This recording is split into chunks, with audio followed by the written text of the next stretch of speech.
സ്കൂളിൽ പഠിച്ചുകൊണ്ടിരുന്നപ്പോൾ തൊട്ട് ഏതൊരു ക്രിസ്ത്യൻ ധ്യാനത്തിലെങ്ങാണ്ട് കേട്ടതാണ് ഓരോ വിഷയത്തിനും ഓരോ വിശുദ്ധരെ കൊടുക്കുക എന്ന്. അപ്പം ഞാൻ പഠിച്ചുകൊണ്ടിരിക്കുമ്പം ഇന്ന് വരെയും ഓരോ വിഷയങ്ങൾക്കും ഓരോ വിശുദ്ധരെ വീതം കൊടുക്കുമായിരുന്നു. നമുക്ക് ഒത്തിരി കൂട്ടുള്ള വിശുദ്ധരും നമുക്ക് ഒത്തിരി ഇഷ്ടമുള്ള വിശുദ്ധരൊക്കെ ഉണ്ടാവുമല്ലോ. അപ്പം ഒരു വിഷയം ഒരാൾക്ക് അങ്ങനെ ഞാൻ കൊടുക്കുമായിരുന്നു. എനിക്ക് ഏറ്റവും ബുദ്ധിമുട്ടുള്ളൊരു വിഷയമായിരുന്നു മാത്തമാറ്റിക്സ്. എനിക്ക് എന്തോരം പഠിച്ചാലും മനസ്സിലാവാത്തതും മാർക്ക് കിട്ടാത്തതുമായൊരു സബ്ജക്റ്റായിരുന്നു അത്. അപ്പം എങ്ങനെയാണെന്ന് എനിക്കറിയില്ല, ഞാൻ യൗസേപ്പിതാവിനെയാണ് കണക്ക് ഏൽപ്പിച്ചുകൊണ്ടിരുന്നത്. യൗസേപ്പിതാവ് ആശാരിയാണല്ലോ, അപ്പോൾ യൗസേപ്പിതാവിന് നന്നായിട്ട് കണക്കറിയാമല്ലോ എന്നൊരു ചിന്തയായിരുന്നു. അപ്പം കണക്ക് മൊത്തം യൗസേപ്പിതാവിനെ ഏൽപ്പിക്കുമായിരുന്നു. ശരിക്കും പറഞ്ഞാൽ ഞാൻ +2-നൊക്കെ എനിക്ക് ഭയങ്കര പേടിയായിരുന്നു പാസ്സാവുമോ എന്ന് കണക്ക്. എനിക്ക് അത്ര ടഫായിരുന്നു, അത്രയൊരു ബുദ്ധിമുട്ടും സങ്കടമൊക്കെ ആയിരുന്നു. പക്ഷെ ഞാൻ യൗസേപ്പിതാവിൻ്റെ കയ്യിലും കൊടുത്തിട്ട് പറഞ്ഞു, യൗസേപ്പിതാവേ കണക്ക് യൗസേപ്പിതാവിൻ്റെയാണ്, എനിക്ക് കണക്കിനെക്കുറിച്ചൊന്നും അറിയില്ല, യൗസേപ്പിതാവ് എന്താണെന്ന് വെച്ച് ചെയ്തോളാൻ പറഞ്ഞു. ശരിക്കും +2-ലെ ഒറ്റ ഇൻറ്റേർണൽ എക്സാമിന് പോലും ഞാൻ കണക്കിന് പാസ്സായിട്ടില്ല. ഓണപ്പരീക്ഷയ്ക്കും ക്രിസ്മസ് പരീക്ഷയ്ക്കും ഒന്നും ഞാൻ കണക്കിന് പാസ്സായിട്ടില്ല. അപ്പോൾ എനിക്ക് ഭയങ്കര പേടിയായിരുന്നു, ലാസ്റ്റ് എക്സാമിന് പാസ്സാവുമോ, കഷ്ടിയെങ്കിലും പാസ്സാവണേന്ന് എനിക്ക് നല്ല പേടിയായിരുന്നു. പക്ഷേ യൗസേപ്പിതാവിനെ കണക്ക് ഏൽപ്പിച്ചു. ഞാൻ +2 പരീക്ഷയ്ക്ക് എനിക്ക് അത്യാവശ്യം നല്ല മാർക്കുണ്ട് കണക്കിന്, പാസ്സായി. അന്ന് തൊട്ട് എനിക്ക് ഏറ്റവും കൂടുതൽ ബുദ്ധിമുട്ട് തോന്നുന്ന വിഷയങ്ങളെല്ലാം ഞാൻ യൗസേപ്പിതാവിൻ്റെ കയ്യിലേക്ക് ഞാൻ കൊടുത്തേക്കുക. യൗസേപ്പിതാവിൻ്റെ കൈ കൊടുത്തു കഴിയുമ്പോൾ എനിക്കൊരു സമാധാനമാവും. അപ്പച്ചനാണല്ലോ, അപ്പച്ചൻ എന്തെങ്കിലുമൊക്കെ ചെയ്ത് ശരിയാക്കി തരുന്നുള്ള ആ ഒരു സമാധാനമാണ്. അന്ന് തൊട്ട് ഇന്ന് വരെ എനിക്ക് ഏറ്റവും ബുദ്ധിമുട്ട് തോന്നുന്ന എല്ലാ വിഷയങ്ങളും യൗസേപ്പിതാവിൻ്റെ കൈകളിലാണ്.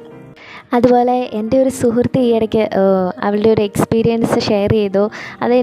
എനിക്ക് പിന്നീട് അത് എൻ്റെ പഠനത്തിൽ ഒരുപാട് ഉപകാരപ്രദമായി.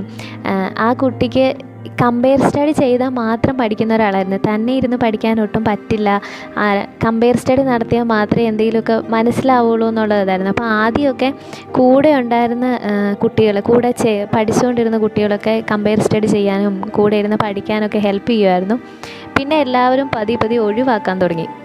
അങ്ങനെ ആർക്കും വലിയ താല്പര്യമില്ലാത്ത പോലെ. അപ്പോൾ ഈ പുള്ളി ഒറ്റയ്ക്കായി, സങ്കടമായി. അപ്പോൾ എന്ത് ചെയ്തു, അന്നേരം ഫോണിൽ നിത്യാരാധന, ലൈവായിട്ടുള്ള നിത്യാരാധന ഫോണിൽ എടുത്ത് മെസ്സേജ് വെച്ച് ഈശോയുടെ മുന്നിലിരുന്ന് പഠിക്കാൻ തുടങ്ങി.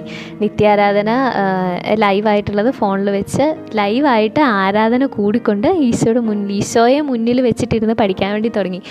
അപ്പോൾ അങ്ങനെ പഠിക്കാൻ തുടങ്ങിക്കഴിഞ്ഞ് ഈശോയുടെ കൂടെ പഠിക്കാൻ തുടങ്ങിക്കഴിഞ്ഞപ്പോൾ ആ കൊച്ചെന്നോട് പറഞ്ഞു, ആദ്യത്തേതിനേക്കാളും മാർക്ക് കിട്ടാൻ തുടങ്ങി, പഠിക്കുന്നതെല്ലാം മനസ്സിലാവാൻ തുടങ്ങി,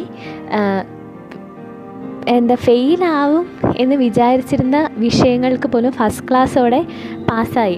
അപ്പോൾ ഈശോയുടെ കൂടെ എന്നിട്ട് പറയുന്നതാണ്, വ്യത്യാസം ഇതാണ്, ഇത്രയും നാൾ ഞാനായിരുന്നു പഠിച്ചുകൊണ്ടിരുന്നത്, അവിടുന്ന് മാറി ഈശോയും ഞാനും പഠിക്കാൻ തുടങ്ങി. ഈശോയും ഞാനും പഠിക്കാൻ വേണ്ടി തുടങ്ങുമ്പോഴത്തേനും ഒത്തിരി വ്യത്യാസങ്ങൾ വന്നു, പഠിക്കുന്ന രീതികളിൽ വ്യത്യാസം വന്നു എന്ന്. അപ്പം ഞാനും അതിനുശേഷം ഞാൻ പഠിക്കാൻ വേണ്ടി ഇരിക്കുമ്പോൾ ലൈവായിട്ട് നിത്യാരാധന ലൈവായിട്ട് ഫോണിൽ വെച്ച് ദിവ്യാരാധന ഈശോയുടെ മുമ്പിലിരുന്നാണ് പഠിക്കുന്നത്.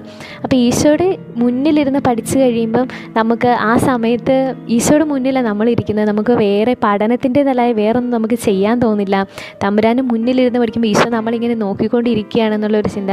ഞാൻ അങ്ങനെ പഠിക്കാൻ തുടങ്ങിയപ്പോൾ തൊട്ട് വളരെ സമാധാനപൂർണ്ണമായിട്ട് പഠിക്കാൻ പറ്റുന്നുണ്ട്. ഈശോയുടെ മുന്നിലിരുന്ന് ഈശോയുടെ കൂടെ ഇരുന്ന് പഠിക്കുമ്പം, ആരാധന എഴുന്നള്ളിച്ച് വെച്ച് അത് അങ്ങനെ ഇരുന്ന് പഠിക്കുമ്പം ഒത്തിരി സമാധാനത്തോടെ, ഒരുപാട് ഇങ്ങനെ വറിയാവാതെ, എത്ര വലിയ ടോപ്പിക്കുകളാണ് പഠിക്കുന്നതെങ്കിലും ഒത്തിരി ടെൻഷൻ ആവാതെ ഈശോയുടെ കൂടെ, ഞാൻ ഒറ്റയ്ക്കല്ല പഠിക്കുന്നത്, ഞാനും ഈശോയും കൂടെ ഒന്നിച്ചാണ് പഠിക്കുന്നത്.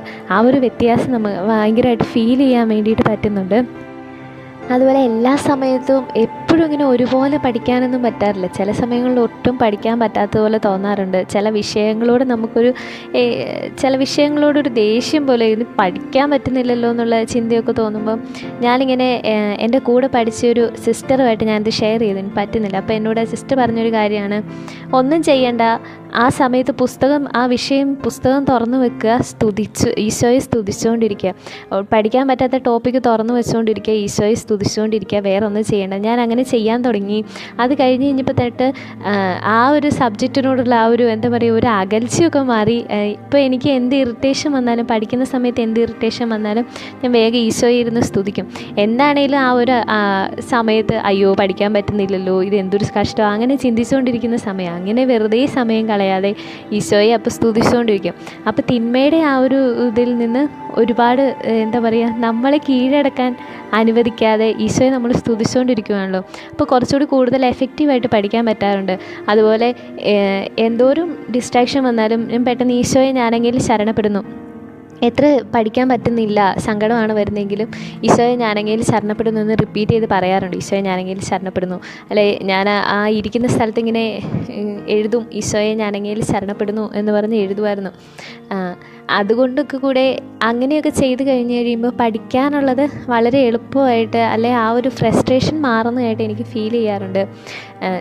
ശരിക്കും പറഞ്ഞാൽ പഠനം എപ്പോഴും ഒരു ഭാരമായിട്ട് തോന്നുന്നത് ഞാൻ തന്നെ പഠിക്കുന്നു, എനിക്ക് തന്നെ പഠിക്കണം, എനിക്ക് പഠിക്കണം എന്നുള്ള ചിന്തയായിരുന്നു. അതിൽ നിന്ന് മാറിയിട്ട് ഈശോയെ നമുക്ക് പഠിക്കണം കേട്ടോ, ഈശോ ഉണ്ടല്ലോ കൂടെ, ഒന്നിച്ച് പഠിക്കുന്നു എന്നുള്ള ആ ഒരു ഇത് വന്നു കഴിയുമ്പം നമ്മുടെ ഭാരങ്ങളെല്ലാം ഈശോ ഏൽപ്പിച്ച് കഴിഞ്ഞ് കഴിയുമ്പോൾ പിന്നെ ഫ്രീയാണ്.